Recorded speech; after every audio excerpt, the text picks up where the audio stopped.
പ്രിയമുള്ളവരെ, ഞാൻ SF സെമിനാരി ഏറ്റുമാനൂരിലെ പ്രൊഫസറായിരിക്കുമ്പോഴും അവിടെ നിന്നുകൊണ്ട് ലോകം ചുറ്റിയടിച്ച് പ്രസംഗിക്കുന്ന അവസരത്തിലും എനിക്ക് ഏറ്റവും അടുപ്പമുള്ള ഒരു ഡോക്ടർ ഉണ്ടായിരുന്നു. കോട്ടയം മെഡിക്കൽ കോളേജിലെ പ്രൊഫസറായിരുന്നു ഡോക്ടർ TP ആന്റണി. അദ്ദേഹമാണ് ഈ തമാശ എന്നോട് പറഞ്ഞത്. അച്ഛാ, ദൈവം ചിരിക്കുന്ന 2 നേരങ്ങളുണ്ട്. അപ്പൊ ഞാൻ ജിജ്ഞാസയോടെ ചോദിച്ചു, ഡോക്ടർ അതെപ്പോഴാണ് ഈശോ ദൈവം ചിരിക്കുന്നത് 2 തവണ? അദ്ദേഹം എന്നെ ഒരു സിമ്പിൾ നല്ലൊരു ഡോക്ടറായിരുന്നു. അദ്ദേഹം എന്നെ പലതും പഠിപ്പിച്ചവനുമാണ്. ക്ഷമ, കാരുണ്യം, ആത്മസംയമനം, ശാന്തമായ ഇടപെടൽ, ഇതൊക്കെ പഠിച്ചതിന് അദ്ദേഹത്തുമായിട്ട് അടുത്തപ്പോൾ അദ്ദേഹത്തിന്റെ വിവാഹം ആശീർവദിക്കാൻ പോകാൻ ഇടയായി. കുടുംബമായിട്ടും എനിക്ക് ഇന്നും അടുപ്പമുണ്ട്. തൃശ്ശൂര് ബിഷപ്പ് ഹൗസിന്റെ അടുത്താണ് ആ കുടുംബം. ഇന്ന് അദ്ദേഹം അമല ഹോസ്പിറ്റലിൽ ജോലി ചെയ്യാൻ തോന്നുന്നു. ഞാൻ ഓർക്കുന്നു, ആരെങ്കിലും അദ്ദേഹത്തിന് ഒരു ഗിഫ്റ്റ് കൊടുത്താൽ അതിന്റെ കവർ, empty ആയിട്ടുള്ള കവർ എന്റെ കൈ കൊണ്ട് തരുമായിരുന്നു. അച്ഛൻ എഴുത്തുന്നതല്ലേ, അതുകൊണ്ട് ഈ കവർ ഉപയോഗിക്കാം. അത് സാധാരണക്കാരൻ നമുക്കറിയാം, നമ്മൾ empty ആയിട്ടുള്ള കവർ ദൂരെ കളയുള്ളൂ, ചവറ്റുകൂട്ടെ കളയും. അതുപോലും പിശുക്കനായിട്ടല്ല അദ്ദേഹം അങ്ങനെ ചെയ്തത്. പിന്നെയോ നല്ല കാര്യങ്ങൾ നഷ്ടപ്പെടുത്തരുത്, ഒന്നും വെറുതെ കളയരുത് എന്ന നല്ല മനോഭാവം എന്നെ പഠിപ്പിച്ചു. ഇന്നും അതാണ്. ഒരു ചെറിയ കടലാശം എന്റെ മേശപ്പുറത്തുണ്ട്, ഞാൻ ചുമ്മാ വലിച്ചെറിയുകയില്ല. അത് ഏതെങ്കിലും ഉപയോഗം ഉണ്ടെങ്കിൽ അത് ഞാൻ ശേഖരിച്ചു വെക്കും. പ്രിയമുള്ളവരെ, അങ്ങനെ ആ ഡോക്ടറാണ് എന്നോട് ഇത് പറഞ്ഞത്. അതായത് നമുക്കറിയാൻ സാധിക്കും, ചിലപ്പോൾ ഒരു രോഗി അത്യാസന്ന നിലയിലാണ്, ഒരു പക്ഷേ ICUവിലാണ്, മൂക്കിലും എല്ലാം കൊമ്പും കുടലും എല്ലാം വെച്ചിരിക്കാനും മുഴുവൻ കേബിളാണ്, ശ്വാസം പരപരാ വരുന്നു. അപ്പോൾ ഡോക്ടർ പറയാണ്, ആള് മരിക്കാറായി. അതുകൊണ്ട് ബന്ധപ്പെട്ടവരൊക്കെ അറിയിച്ചോ, വരേണ്ടവരൊക്കെ വരുന്ന നല്ലതാണ്, അച്ഛനെ വിളിച്ചോ, പുരുഷമായും കൊടുത്താൽ കൊള്ളാവുന്ന ഒരു കത്തോലിക്കനാണെങ്കിൽ അതെ പറയും. അങ്ങനെ ആളുകളെല്ലാം വന്നു, പുരുഷമായും കൊടുത്തു കാണും, കുംസാരിപ്പിച്ചും കാണും. ഇപ്പോൾ വർഷങ്ങളായിട്ടും ആള് ചക്കക്കുരു പോലെ ഓടി നടക്കുന്നു. ഹല്ലേലൂയ! അപ്പോൾ കർത്താവ് ചിരിക്കും. മറ്റേത് നേരെ ഓപ്പോസിറ്റാണ്. അതായത് ആള് ചികിത്സയെല്ലാം കഴിഞ്ഞ് മുടക്കനായി. അപ്പോൾ ഡോക്ടർ പറഞ്ഞു ഡിസ്ചാർജ് ചെയ്യാറായി. ഉദാഹരണം നിങ്ങൾക്കറിയാം, ഞങ്ങളുടെ കൈശ്വാമിലെ അനിഷച്ചൻ കോവിഡ് വന്നു, അത്യാസന്ന നിലയിലായിരുന്നു, സുഖപ്പെട്ടു. അവിടുന്ന് സാധാരണ വാർഡിലേക്ക് മാറ്റി. എന്നെയും വിളിച്ചു ഫോണിൽ, ഞാൻ യൂറോപ്പിലായിരുന്നെങ്കിലും. ജെയിംസച്ച 1-2 ദിവസത്തിനകം എനിക്ക് ഡിസ്ചാർജ് ആകും, ഞാൻ കാശ്മീരിലേക്ക് തിരിച്ചു പോകും. അദ്ദേഹം ഫോൺ വിളിച്ചു പലരോടും പറയുണ്ടായി. ഏതാനും മണിക്കൂറിനകം പെട്ടെന്ന് കൂടി ആള് മരിച്ചു. പ്രിയമുള്ളവരെ, ഇതും കാണുമ്പോൾ കർത്താവ് ചിരിക്കും. കാരണം എന്താണെന്നറിയാമോ? ഈ ഡോക്ടർ ആരാ?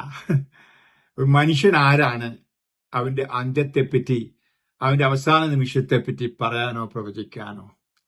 ഹല്ലേലൂയ! അതെ, എന്റെ അനുജൻ കാരിത്താസ് ആശുപത്രിയിൽ കൂടുതലായി കിടന്നപ്പോൾ ഡോക്ടർമാർ പറഞ്ഞ പോലെ ഇനിയും താമസിച്ചില്ല, 48 മണിക്കൂർ വലിയ അവിടെ കൊണ്ടുപോകാൻ രക്ഷയില്ല എന്ന്. എന്നാൽ പോയി വേറെ ആശുപത്രികളിൽ കൊണ്ടുപോയി, ഇന്നും ജീവിച്ചിരിക്കുന്നു.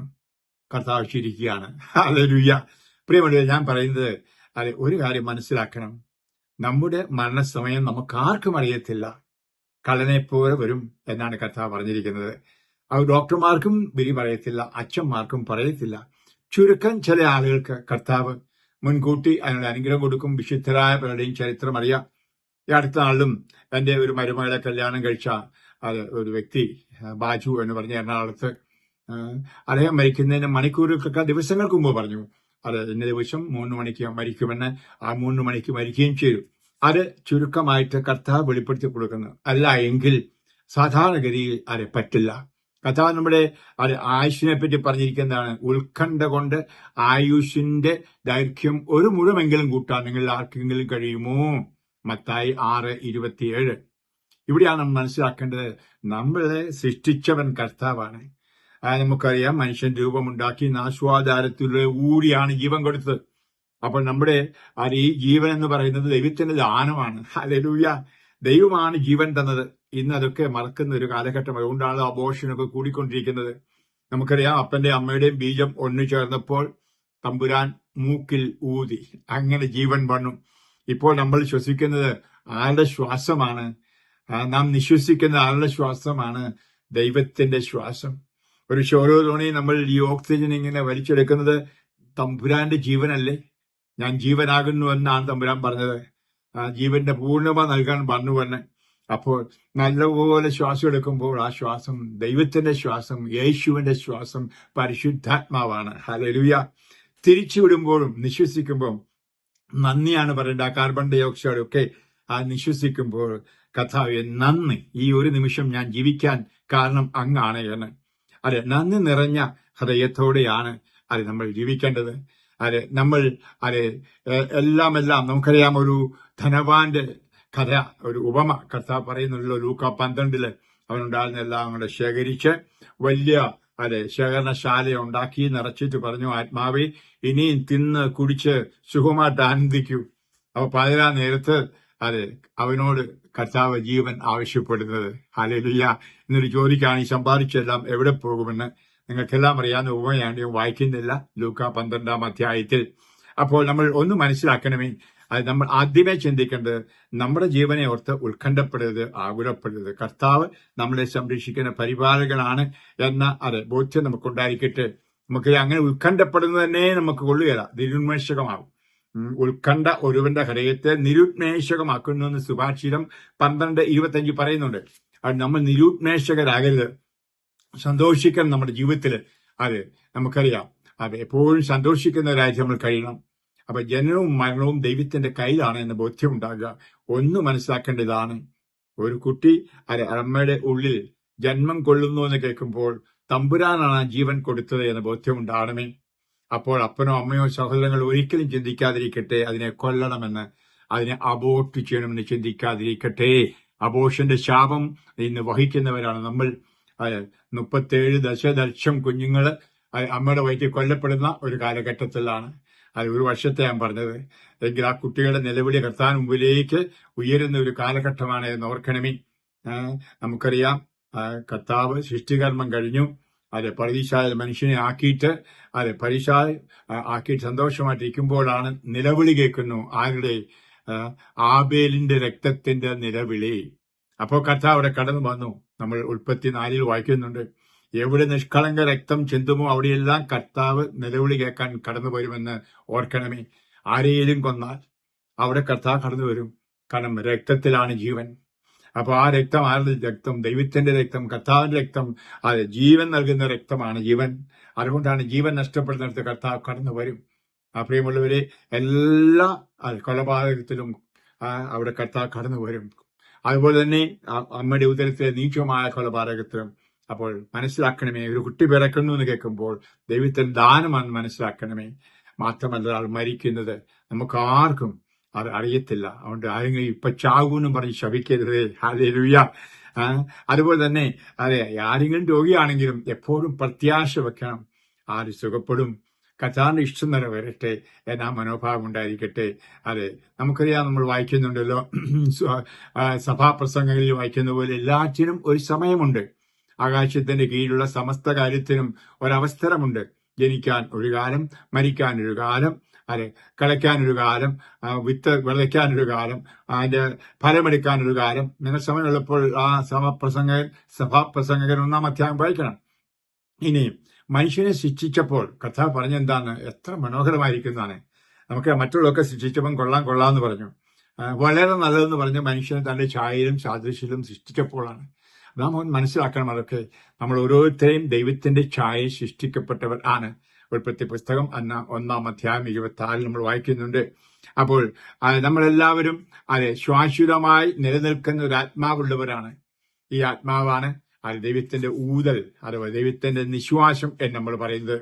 അപ്പോൾ ദൈവത്തിന്റെ പ്രവൃത്തികള് ഒന്നും മനസ്സിലാകാതിരിക്കരുത്. നമ്മൾ മനസ്സിലാക്കി ദൈവത്തെ നന്ദി പറയുന്നവരായിരിക്കണം. നമ്മൾ സഭാപ്രസംഗം തന്നെ പറയുന്ന പോലെ ദൈവത്തിന്റെ പ്രവൃത്തികളെല്ലാം ശാശ്വതമാണ്. അതിനോട് എന്തെങ്കിലും കൂട്ടാനോ അതിൽ നിന്നും കുറയ്ക്കാനോ ആരും ഇടയാകരുത് എന്ന്. ഹല്ലേലൂയ.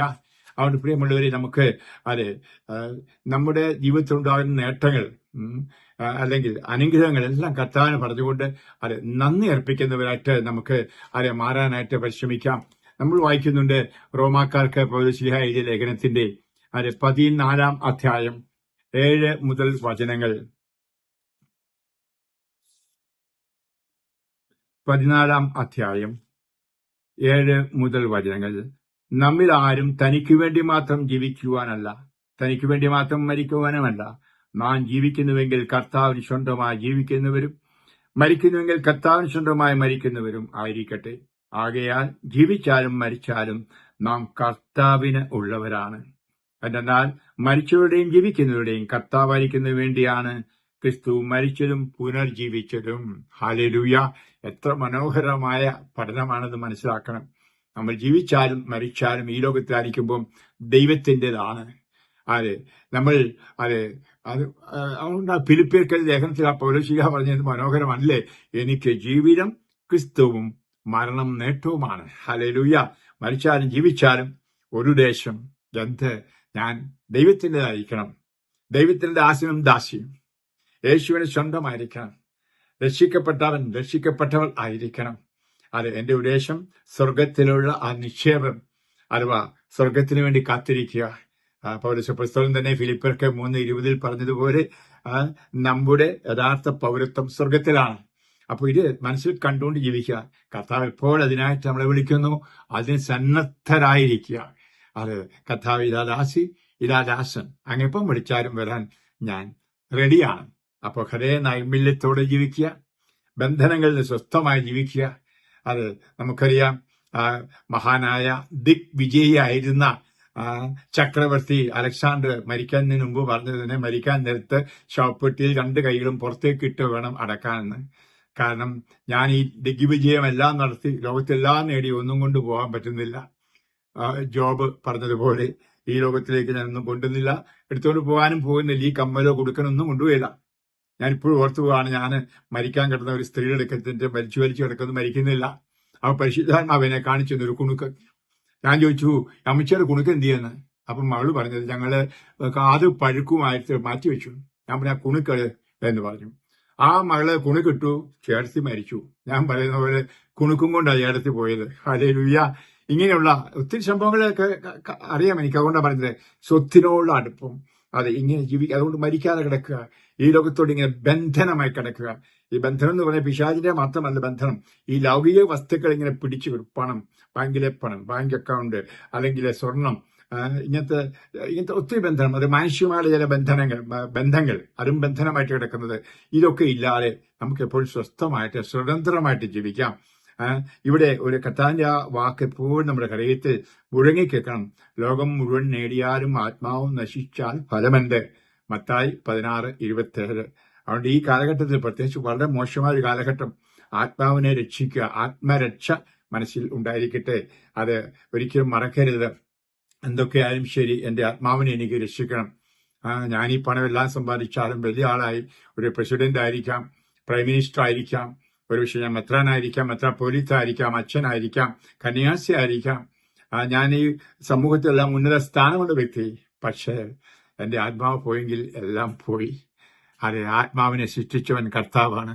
ആ കർത്താവിന്റെ കരങ്ങളിൽ, ആ ഈശോ പിതാവിനോട് പറഞ്ഞ പോലെ, അങ്ങയുടെ കരങ്ങളിൽ എന്റെ ആത്മാവിനെ ഞാനിതാ സമർപ്പിക്കുന്നു എന്ന് പറയുവാൻ ഇടയാകട്ടെ. പണ്ടൊക്കെ നമ്മുടെ വീടുകളിൽ ഒരു ചിത്രമുണ്ടായിരുന്നു. അത് മാനസികമായിട്ട് സൈക്കോളജിക്കലായിട്ട് നല്ലതെന്നും പറഞ്ഞ് ഇപ്പം മാറ്റിക്കളഞ്ഞു. നല്ലതല്ലെന്നും പറഞ്ഞുകൊണ്ട് നന്മരണവും തിന്മരണത്തിന്റെയും പടമായിരുന്നു. ഒരാൾ മരിക്കാൻ നേരത്ത് കാറി വിളിച്ച് പാപങ്ങൾ കണ്ട് നിരാശപ്പെട്ട് മരിക്കുന്നതും പിശാച് നരകത്തിലേക്ക് അവനെ കൊണ്ടുപോകുന്നതും മറുപക്ഷത്ത് നേരെ തിരിച്ച് നല്ല മരണം കർത്താവിന്റെ കരങ്ങൾ അർപ്പിക്കുന്നതും മാലാഹ അത് കൈകളിലേന്തി സ്വർഗത്തിലേക്ക് ആനയിക്കുന്നതും അതായിരുന്നു നന്മരണത്തിന്റെ പടമെന്ന് പറയുമായിരുന്നു. ഇന്നതൊക്കെ നമ്മുടെ ഭിത്തികളിൽ നിന്നൊക്കെ മാറ്റാനായിട്ട് പലരും നിർദ്ദേശിച്ചു. കാരണം അതൊക്കെ കാണുന്നവർക്ക് പേടിയുണ്ടാകും മരണത്തെപ്പറ്റിയെന്ന്. മരണത്തെപ്പറ്റി ഒരു ചെറിയ പേടി ഉണ്ടാവണം. ഹല്ലേലൂയ! എന്ത് പേടി? മരിച്ച് നരകത്തിൽ പോകുന്ന പേടിയല്ല, മരിച്ചെല്ലാം പോവല്ലോ എന്നുള്ള പേടി, നഷ്ടബോധമല്ല. പിന്നെ എന്താണ്? എന്റെ ആത്മാവ് രക്ഷയിലാണോ എന്ന്. അത് പൗലോസ്ലീഹ പറയുമായിരുന്നു, ഒത്തിരി പ്രസംഗിച്ച് നടത്താൻ ഞാൻ തന്നെ നഷ്ടപ്പെടാതിരിക്കാൻ നിങ്ങൾ എനിക്ക് വേണ്ടി പ്രാർത്ഥിക്കണം. ലോകത്തെ ഏറ്റവും വലിയ സുവിശേഷകനായിരുന്നു പൗലോസ്ലീഹ. അദ്ദേഹം പറയാണ്, ഇത്രയും നിങ്ങൾക്ക് വേണ്ടി പ്രസംഗിച്ച എന്റെ ആത്മാവ് നഷ്ടപ്പെടാതിരിക്കാൻ പ്രാർത്ഥിക്കണം. ഓരോ ധ്യാനം കഴിയും എന്റെ ധ്യാനത്തിൽ കൂടുന്നവരും അത് തന്നെ ഞാൻ പറയുന്നത്. അത് ഞാൻ ഇത്രയും രാജ്യങ്ങളിൽ ഓടി നടന്ന് എത്തിയോ പ്രസംഗിച്ചു, എന്റെ ആത്മാവ് രക്ഷപ്പെടാൻ എനിക്ക് വേണ്ടി പ്രാർത്ഥിക്കണമേ എന്ന്. അതെ, നമ്മൾ വിറയലോടും ഭയത്തോടും കൂടി അത് നമ്മുടെ തന്നെ രക്ഷയ്ക്ക് വേണ്ടിയിട്ട് അത് പ്രവർത്തിക്കണം. ഇത് ഞാൻ പ്രത്യേകിച്ച് മറ്റുള്ളവരുടെ രക്ഷയ്ക്ക് വേണ്ടി ഓടി നടക്കുന്ന അച്ഛന്മാരോട്, വചനപ്രഭാഷകരോടും കന്യാസിയോടും എല്ലാം പറയുന്നു. പ്രാർത്ഥിക്കാൻ സമയം കണ്ടുപിടിക്കണമേ. അവർക്ക് സമയമില്ല. കാരണം എപ്പോഴും വചനപ്രഘോഷണം, എപ്പോഴും വീഡിയോ ഇറക്കുക, എപ്പോഴും ആളുകളെ കാണുക, ഇതെല്ലാമായിട്ട് സമയം ചെലവഴിക്കും. ഈശോയൊത്ത് സമയം ചെലവഴിക്കാൻ ഒരു പക്ഷെ കിട്ടിയില്ല എന്ന് വരും. ഈശോയും അവസാനം പറയും, നീ അതെ എല്ലാവർക്കും വേണ്ടി സമയം കണ്ടെത്തി, എനിക്ക് വേണ്ടി സമയം കണ്ടെത്തിയില്ല, എനിക്കിപ്പോൾ സമയമില്ല എന്നൊരു പക്ഷേ കർത്താവ് പറഞ്ഞേക്കും. ഹല്ലേലൂയ. അതുകൊണ്ട് പ്രിയപ്പെട്ടവരെ, പ്രാർത്ഥനയ്ക്കുള്ള സമയം കണ്ടുപിടിക്കുക, കൂദാശകൾ സ്വീകരിക്കാനുള്ള സമയത്ത് കൂദാശകൾ സ്വീകരിക്കുക. അതുപോലെ മറ്റുള്ള പിണക്കം ഒരിക്കലും ഉണ്ടാകാതിരിക്കട്ടെ.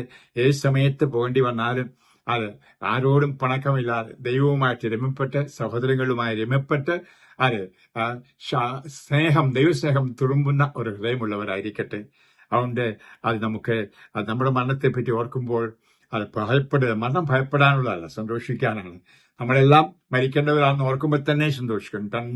നല്ലതായിട്ട് മരിക്കണം, കർത്താവിൽ മരിക്കണം. അതിനുള്ള ശുഷ്കാന്തി നിശ്ചയമായിട്ടും നമ്മൾ ആ തീരുമാനത്തിലാണെങ്കിൽ ഞാൻ ഈ പറഞ്ഞ ആ ബാജു മരിച്ചതുപോലെ മരിക്കാൻ പറ്റും. അങ്ങനെ പലരെയും കണ്ടിട്ടുണ്ട്, പല വിശുദ്ധന്മാരും അങ്ങനെ മരിച്ചിട്ടുണ്ട്. അതുപോലെ നമുക്ക് മുൻകൂട്ടി അറിയേണ്ട ആവശ്യമൊന്നുമില്ല, അതിനുവേണ്ടി ശാഠ്യം പിടിക്കുകയൊന്നും വേണ്ട.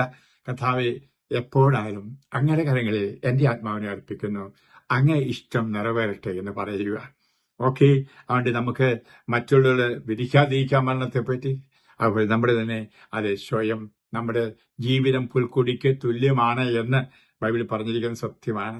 ഏത് നിമിഷവുമാകാം, ഒരു രോഗമായിരിക്കാം, അപകടമായിരിക്കാം, ഒന്നും വേണ്ട, ഒരു ചെറിയ ചങ്കിന്റെ ഒരു വേദന, ഒരു പിടുത്തം, തീർന്നു. ഹല്ലേലൂയ. അതുകൊണ്ട് ഒന്നും വിചാരിക്കരുത് വലിയ രോഗം വന്നാലേ മരിക്കുള്ളൂ എന്ന്, പ്രായം ചെന്നേ മരിക്കുള്ളൂ എന്ന് എത്ര ചെറുപ്പക്കാർ മരിക്കുന്നു. അതുകൊണ്ട് ഇതൊക്കെ മനസ്സിലോർക്കുക. മരണം വരും ഒരു നാൾ ഓർക്കുക, മർത്യയാമേൻ പാടാറുണ്ടല്ലോ. അത് ഈ ഓർമ്മ എപ്പോഴും ഉണ്ടായിരിക്കട്ടെ. ഈ ശുദ്ധിയാത്മാക്കളുടെയൊക്കെ കാലമൊക്കെ അവർക്ക് വേണ്ടിയൊക്കെ പ്രാർത്ഥിക്കുന്ന കാര്യമൊക്കെ ഞാൻ പറയാറുണ്ടല്ലോ. അപ്പോൾ ഇതൊക്കെ മനസ്സിൽ ഇരിക്കട്ടെ. ഓക്കെ. കർത്താവ് നിങ്ങളെ ആശീർവദിക്കട്ടെ, അനുഗ്രഹിക്കട്ടെ. കർത്താവേ, കണ്ണുകളടയ്ക്കുന്ന ഈ ശ്രോതാക്കളെ ഞാൻ അങ്ങേക്ക് അർപ്പിക്കണം, ഹൃദയത്തിലേക്ക് അർപ്പിക്കണം. അനാശാസ്യമായ ആകുല, ഉത്കണ്ഠ അവരുടെ ജീവിതത്തെ പറ്റിയുള്ളതെല്ലാം മാറ്റി സ്വസ്ഥമായി ശാന്തമായി ജീവിക്കാൻ കൃപ കൊടുക്കണമെന്ന് പ്രാർത്ഥിക്കണം. എപ്പോഴും മരണം വന്നാലും സന്തോഷത്തോടെ സ്വീകരിക്കാൻ കൃപ കൊടുക്കണമെന്ന് പ്രാർത്ഥിക്കണം. കർത്താവേ, മരണത്തെപ്പറ്റി ആർക്കും മുൻകൂട്ടി വിധിക്കാൻ പറ്റത്തില്ല. ഒരു ഡോക്ടർക്കും ഒരു അച്ഛനോ പത്രാനോ പറയാൻ പറ്റില്ല. ഈശോനാഥ, അങ്ങയുടെ കരങ്ങളിലാണ് എല്ലാം. അങ്ങെല്ലാം അറിയുന്നു. എല്ലാം അറിയുന്ന തമ്പുരാനെ, അങ്ങയുടെ ഹൃദയത്തിലേക്ക് ഇവരെ സമർപ്പിക്കുകയാണ്. ആഗ്രഹം കൂടാതെ, ഈ ലോകബന്ധനങ്ങളില്ലാതെ, അതുപോലെ തന്നെ ഭാരങ്ങളില്ലാതെ ശാന്തമായി ജീവിക്കുവാനും, രാത്രിയിലോ പകലോ, പ്രഭാതത്തിലോ പ്രദോഷത്തിലോ, യാത്രയിലോ പ്രവർത്തനത്തിലോ, എപ്പോൾ മരിച്ചാലും എന്ന് പറഞ്ഞാൽ എപ്പോൾ കർത്താവ് വിളിച്ചാലും ഇടാദാസൻ ഇടാദാസി എന്ന് പറഞ്ഞൊരു പോകാനുള്ള കൃപ ഇവർക്ക് കൊടുക്കണമെന്ന് ദാസൻ പ്രാർത്ഥിക്കുകയാണ്. യേശുവിനാഥ, ഹൃദയത്തിലെ എല്ലാ വെറുപ്പുകളും മാറ്റണം, അസ്വസ്ഥകളും പാപങ്ങളും മാറ്റണം. ഹൃദയ നൈർമല്യം കൊടുത്തുള്ള ജീവിതം, ഓരോ അനുദിനവും ഹൃദയ നൈർമല്യത്തോടെ ജീവിക്കുവാൻ ഒരു കൃപ അനുഗ്രഹം കൊടുക്കണമേ. നിർമ്മലമായൊരു ഹൃദയമെന്നിൽ നിർമ്മിച്ചരുളുക നാഥ, നേരായും